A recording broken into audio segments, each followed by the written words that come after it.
Capítulo 9. Más rápido todavía, la programación concurrente y paralela. 9.1. La concurrencia. En la sección 6.5 se mencionó la multiprogramación como uno de los factores que contribuyeron a la crisis del software en la década de los 60, debido a la incomprensión de los fenómenos asociados a la concurrencia. El hecho que marca el inicio de la programación concurrente es la invención de la interrupción a finales de los 50. Se trata de un mecanismo de hardware que interrumpe el programa en ejecución y hace que la unidad de proceso bifurque el control de una dirección prefijada, donde supuestamente hay un programa que trata el evento asociado a la interrupción. Las interrupciones se inventaron para desacoplar el proceso de cálculo llevado a cabo por los programas de su comunidad con los periféricos. Al ser estos mucho más lentos que la unidad de proceso, el programa inicia la operación de entrada-salida, pero no se detiene, sino que continúa su ejecución. La entrada-salida progresa de forma autónoma mediante una comunicación entre el periférico en cuestión y la memoria, sin involucrar a la unidad de proceso. Solo cuando la comunicación finaliza, el periférico notifica a la unidad central este hecho. El mecanismo para ello es la interrupción. También es posible asociar una interrupción a un reloj hardware para informar a la unidad de proceso del paso de tiempo. Se puede organizar el sistema operativo de modo que utilice esta interrupción del reloj para conmutar la unidad de proceso de unos programas a otros, haciendo que todos progresen concurrentemente. Cuando se utiliza de este modo, decimos que el sistema operativo es multiprogramado o multitarea. Todos los sistemas operativos actuales, incluidos los de los ordenadores personales, responden a este esquema. La concurrencia introdujo muchos problemas desconocidos hasta entonces, que trajeron de cabeza a los programadores de los primeros sistemas multitarea. Vamos a detenernos brevemente en los más importantes. Corrupción de los datos compartidos. Si un programa es interrumpido cuando está escribiendo en una zona de datos compartida y se da paso al programa que lee de ella, este último leerá una versión incorrecta formada en parte por datos actualizados y en parte por datos sin actualizar. Un fenómeno similar se produce cuando dos programas acceden concurrentemente a un recurso común, como por ejemplo a una impresora. Sin una apropiada sincronización, la salida impresa será una mezcla incomprensible de la salida producida por cada uno de los programas. Interbloqueos. Supongamos que un programa 1 necesita dos recursos compartidos A y B.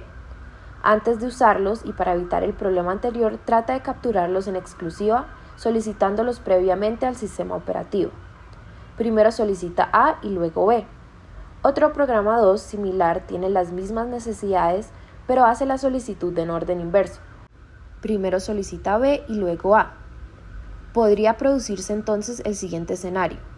Primero, el programa 1 obtiene el permiso para usar A y en ese momento es interrumpido por el reloj. Segundo, el sistema operativo da paso entonces al programa 2, el cual obtiene permiso para usar el recurso B y queda suspendido a la espera de que quede libre el recurso A que también necesita. Tercero, el programa 1 es recontinuado y suspendido un instante después a la espera de que quede libre el recurso B. Esta situación, programa 1 a la espera de B y programa 2 a la espera de A, no puede deshacerse por sí sola y ocasiona el bloqueo indefinido de los dos programas. Inanición. El sistema operativo organiza normalmente una cola de procesos cuando varios de ellos quieren usar un recurso común A. También es habitual que conceda los permisos en orden determinado por la importancia o, mejor, la prioridad de los procesos que esperan. Véase la sección 5.3 donde se habla de colas de prioridad. Si la demanda del recurso A es muy alta o los procesos más prioritarios se alteran en el uso del recurso y no se gestiona adecuadamente la cola de prioridad, podría suceder que los procesos menos prioritarios nunca obtuvieran acceso al recurso. En particular, si el recurso en cuestión es la propia unidad de proceso, podrían existir procesos que no progresarán nunca. Se emplea el término inanición para describir esta situación. Para terminar de complicar las cosas, los programas concurrentes son no deterministas. La razón es que los eventos externos, es decir, las interrupciones de los periféricos o del reloj, no suceden en el mismo instante relativo de tiempo en todas las ejecuciones del programa. Como resultado, el orden y los instantes concretos en que los procesos son suspendidos y recontinuados varían de una ejecución a otra. Podríamos decir que cada ejecución es única en su especie. La desafortunada consecuencia es que los errores no son reproducibles fácilmente. Ciertos errores pueden aparecer en una ejecución y no volver a aparecer nunca más, o, peor aún, pueden no manifestarse durante la fase de depuración y hacerlo con catastróficas consecuencias cuando el programa ya está en explotación. No debe sorprender, por tanto, las dificultades que encontraron los ingenieros del sistema operativo OS 360 durante su depuración, que ocasionaron el fracaso del que hemos hablado en la sección 6.5. Las primeras abstracciones las proporcionó E.W. Dijkstra en una sucesión de trabajos publicados entre 1965 y 1971, que fueron de una influencia decisiva para la comprensión del problema. Dijkstra observó que la inmensa mayoría de los errores era debido a suposiciones implícitas que el programador de un proceso hacía acerca del instante de ejecución en que se hallaban otros procesos. Cuando esas suposiciones eran inválidas por pequeñas variaciones en las velocidades, se producía el fallo. La aportación principal, hoy absolutamente natural pero nada evidente en aquel momento, fue concebir el programa concurrente como un conjunto de procesos secuenciales asíncronos que no debían hacer suposiciones implícitas sobre las velocidades con las que progresaban los otros procesos. Cualquier relación de orden entre ellos había de conseguirse por medio de sincronizaciones explícitas. Con este fin propuso el mecanismo del semáforo que hoy utilizan todos los sistemas operativos. Un semáforo es una variable entera compartida S que tiene asociada una cola de procesos. La operación esperar S, llamada desde cualquier proceso, trata de incrementar S. Si el valor de S es mayor que 0, la variable es decrementada y el proceso sigue su camino. Si el valor de S es 0, el proceso es suspendido y añadido a la cola asociada a S. La operación señalar S trata de incrementar S. Si no hay procesos en cola, incrementa S y sigue su camino. Si hay alguno, en cuyo caso el valor de S ha de ser 0, no incrementa la variable, pero despierta al primero de ellos y da por completada con éxito la operación esperar en la que aquel había quedado suspendido. La operación señalar S termina con éxito y el proceso llamante sigue su camino. Nota 57. Los nombres originales de las operaciones esperar y señalar eran P y B, iniciales de las palabras pasar y liberar en flamenco, la lengua nativa de Dijkstra. Para que el esquema funcione, las operaciones esperar y señalar han de ser atómicas, es decir, no pueden ser interrumpidas durante su ejecución. El valor inicial de un semáforo representa el número máximo de operaciones esperar que pueda hacerse sin que bloquee el proceso llamante.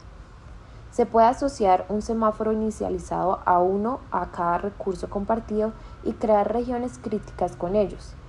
Una región crítica es una porción bien delimitada del texto de un proceso, en la que éste tiene la garantía de acceso exclusivo a un recurso determinado.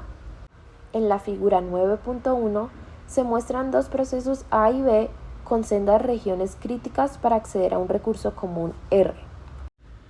Figura 9.1. Regiones críticas implementadas con un semáforo. Proceso A. Esperar S. Acceso a R.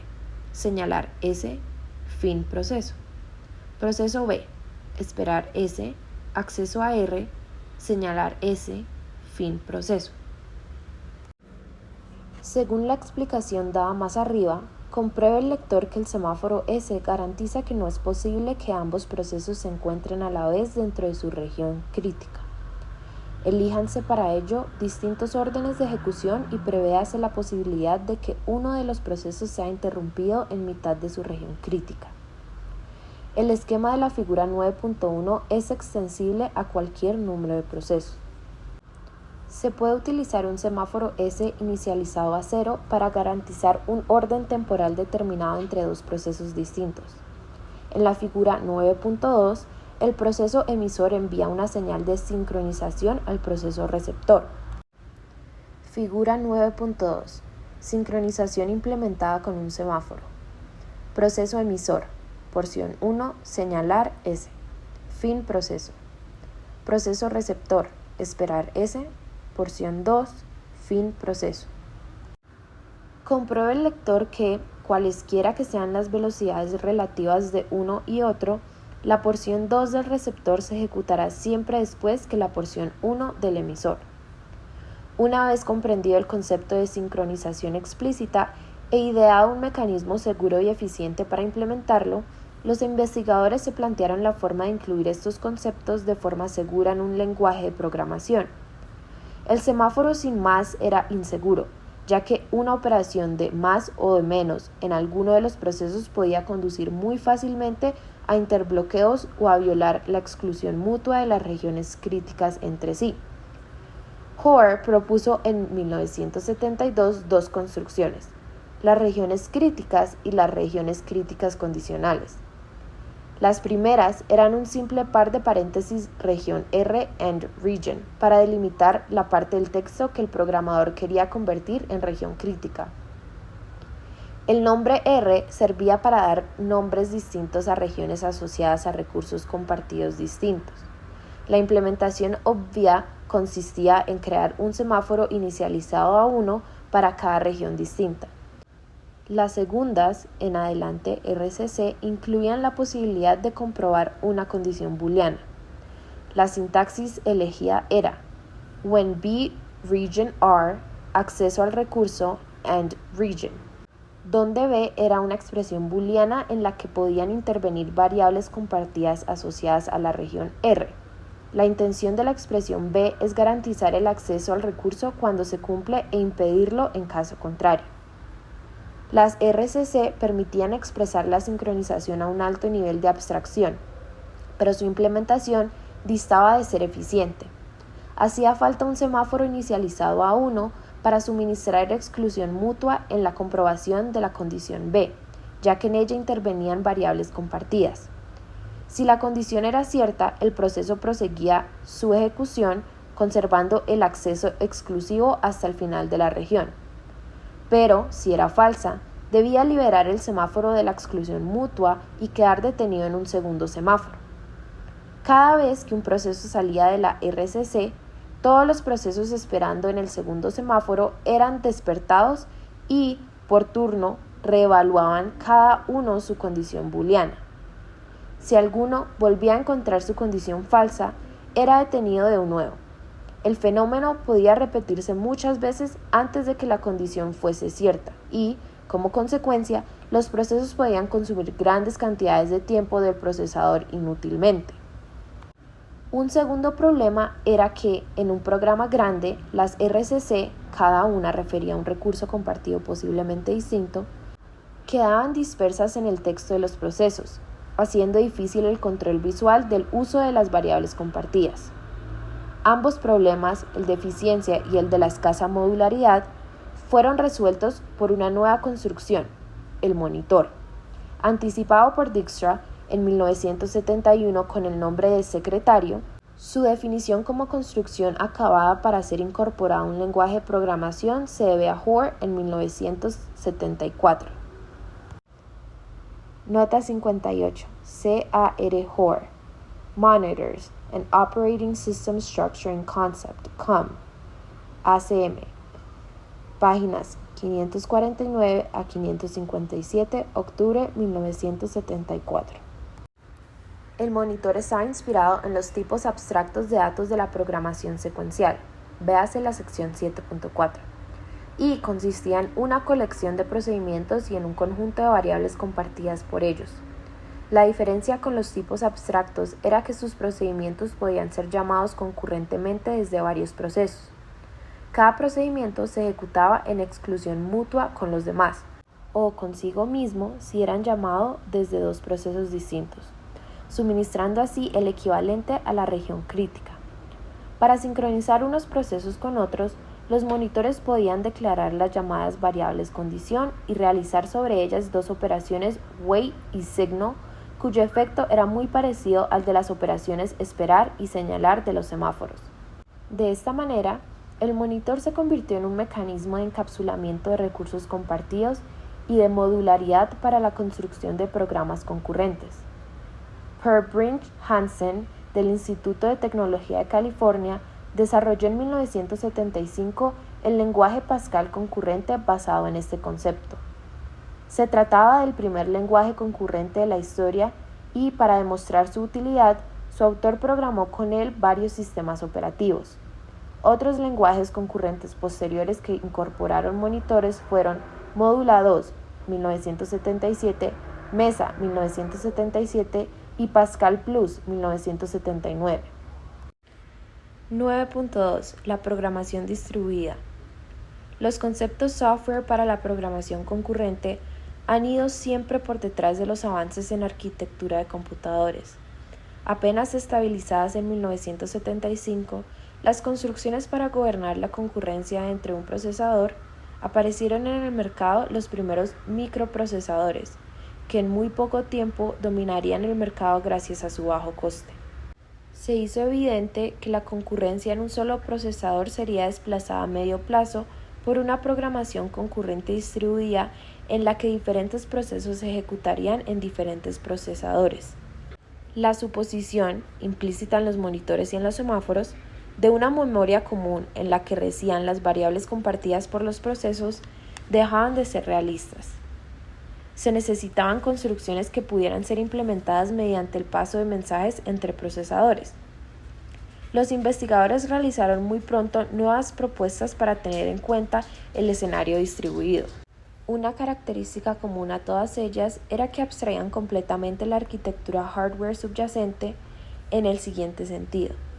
Una vez construido y depurado, el correspondiente programa concurrente podía ser ejecutado sin modificación alguna y sin merma de su corrección, asignados sus procesos a uno o más procesadores de manera arbitraria. Es decir, las abstracciones suministradas podían ser soportadas tanto entre procesadores distintos como dentro de un mismo procesador, y este hecho quedaba oculto al programador. El modelo de Dijkstra de los procesos secuenciales asíncronos quedaba así extendido con el añadido de ubicados en cualquier procesador. De todas las propuestas, la que tuvo más influencia posterior fue la de los procesos secuenciales comunicantes de Hoare, en adelante CSP, de 1978. Nota 59. C.A.R. Hoare. Communicating Sequential Processes COM, ACM 21, 8. Páginas 666 a 677, agosto 1978. La comunicación en CSP se realizaba mediante un paso sincronizado de mensajes llamado cita. Como en una cita de la vida real, el primer participante que llegase al punto de cita, ya fuera el lector o el escritor del mensaje, esperaría al otro. Cuando ambos estaban dispuestos, se producía la comunicación mediante el cual el proceso escritor entregaba el mensaje al proceso lector. CSP proporcionaba también una instrucción alternativa según la cual un proceso podía estar a la espera no determinista de varias citas a la vez. Un símil que puede ayudar a comprender esta construcción es el siguiente. Usted sale una mañana de domingo sin un plan prefijado y se acerca a una parada de autobuses donde se detienen autobuses de varias líneas con destinos diferentes. Decide que se subirá el primero de ellos que pase. Se trataría de una cita no determinista con varios autobuses a la vez. El hecho de tomar uno de ellos excluiría que tomase cualquiera de los otros. Por lo tanto, la ruta que seguiría después dependería de cuál de las posibles citas se produjera primero. La construcción CSP estuvo inspirada en el lenguaje secuencial no determinista de Dijkstra, mencionado en la sección 7.1. Con ella, CSP consiguió una expresividad equivalente a las de las RCC, ya que las condiciones de sincronización llamadas aquí cuerdas eran expresiones booleanas normales, pero sin pagar por ello el precio de la implementación ineficiente asociadas a aquellas. Un lenguaje que implementó directamente las ideas de CSP fue OCaml, desarrollado en 1984 por la empresa Inmos Ltd. Como lenguaje base para sus redes de transputers. Un transputer era un microcomputador, es decir, un computador completo en una chip, con unas capacidades mejoradas de comunicación con otros microcomputadores similares. OCaml incorporó también el concepto de canal punto a punto entre procesos, idea que ya había sido anticipada en la propuesta de Hoare. Los procesos en Occam leen de un canal o escriben en él, en lugar de nombrarse unos a otros como destinatarios o como origen de los mensajes. El segundo lenguaje, influido por la propuesta CSP, fue ADA, del que hemos hablado extensamente en la sección 7.5. La sincronización en ADA era más elaborada que la de CSP. Se le conoce con el nombre de llamada remota y en ella una tarea servidora suministraba varios procedimientos visibles llamados entradas que podían ser llamados por otras tareas cliente. Aquí, la cita involucraba mensajes en dos direcciones. Primero, de la tarea llamante a la tarea llamada para pasar los parámetros de entrada y luego en sentido contrario para devolver los posibles resultados. La llamada remota era un mecanismo asimétrico en el sentido de que la tarea cliente conocía a la tarea servidora pero no a la inversa. Como varias tareas cliente podían llamar a la misma entrada remota de una tarea servidora, ADA asociaba una cola FIFO a cada entrada para gestionar las esperas. En ADA también existía el equivalente a la cita no determinista de CSP, mediante la instrucción SELECT. Una tarea servidora podía estar a la espera de que la llamasen a cualquiera de entre varias entradas posibles. Otras facilidades concurrentes presentes en ADA, pero no en CSP, estaban relacionadas con el control de tiempo real y con la atención a las interrupciones de los periféricos externos. En 1995 se produjo, como se ha dicho, una importante revisión de ADA que afectó sobre todo a los aspectos concurrentes del lenguaje. Además de mantener el mecanismo distribuido de las tareas, se incorporó otro, llamado tipos protegidos, que se utilizaban para compartir datos dentro de un mismo procesador. La construcción era una versión de monitor bastante elegante, ya que la sincronización se producía mediante unas expresiones booleanas llamadas barreras. Sin embargo, escapaba el problema de la ineficiencia, haciendo que, a lo sumo, existiera una barrera por procedimiento y que ésta solo incluyera variables locales del monitor. Se añade una primitiva requeue para suplir la imposibilidad de tener varias barreras consecutivas en un mismo procedimiento. La razón principal de los tipos protegidos era mejorar la eficiencia de la sincronización entre los procesos, cuando el programador sabía que se encontraban en el mismo procesador. Después de ADA, otros lenguajes posteriores como C++ y Java han incluido también construcciones para el manejo de la concurrencia, pero no han aportado innovaciones dignas de mención.